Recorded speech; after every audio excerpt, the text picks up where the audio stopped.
Okay, so it's chugging right along. I replaced two caps. These two little guys here. A couple of 10 UFs. All I had were some radial leads instead of the axial leads, so I ended up having to do those to get them in there. But, you know, no big deal.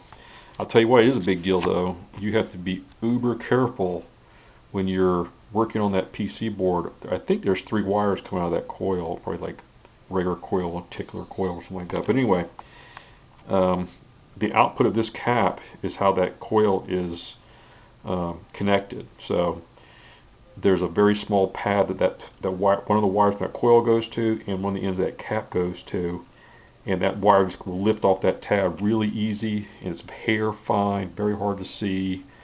So unless you're using a proper soldering station and magnifying glasses and helping hands and everything else to help you do this, I don't recommend it unless you have the nerves of a neurosurgeon.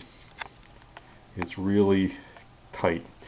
Um, that cap, after I put it in, I realized it kind of blocked my mount screws a little bit, but I was able to push it over and get room enough to use a mount screw. I've got it set. I'm going to check the time of it a little bit, see how good time it's keeping. But yeah, that's it. The one cap I didn't replace was this little guy right here, which was a electrolytic 0.22 UF cap. I don't have any 0.22 UF caps. Only 0.22 UF caps I have are, you know, big Mylar style that would never fit in there. And I figured, well, let's give it a try and see if maybe these are the real problems, and it seems to be. So I'll put back together. We'll be checking the time, see how good it's keeping. But yeah, it's definitely doable. You just have to be, you have to have some soldering skill. I wouldn't recommend this as your first project to solder on. I've been soldering for, oh geez, I don't know, nearly 50 years. So I've got pretty delicate hands when it comes to this kind of work, but you really have to be careful. The best way to get these things out, by the way, is I used a solder wick. You just hold it on top of the solder and you place the solder on top of the wick, and it melts the solder and it sucks up into the wick.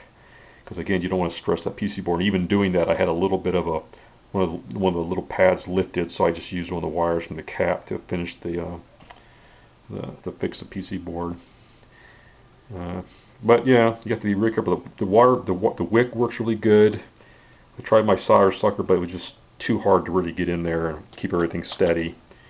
So, you know, everybody has their preferred way of doing things, but that's the way I do it.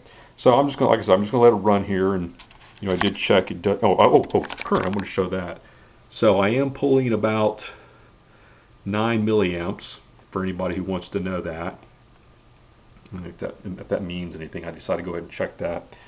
That's a little LiPo battery. It's putting out about maybe 12 volts, just about that. I hope at 10 milliamps it'll last all night long. I just want to see how well this thing will work.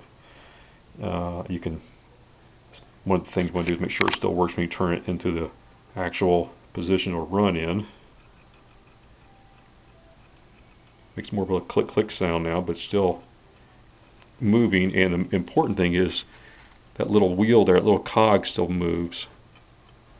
It's possible if that balance wheel doesn't turn up, it won't engage that cog. If you turn it at weird angles, it might not work, but makes a nice satisfying little tick-tock sound. I don't know if I can set it like this. Anyway, I'll leave it. I think I'll leave it in the way it'll be mounted, which is this way, so I don't, if it does have a problem, it'll show up better. And I'll check back on the time. But that's it for now. Just wanted to share that with you. Thanks for watching. Bye.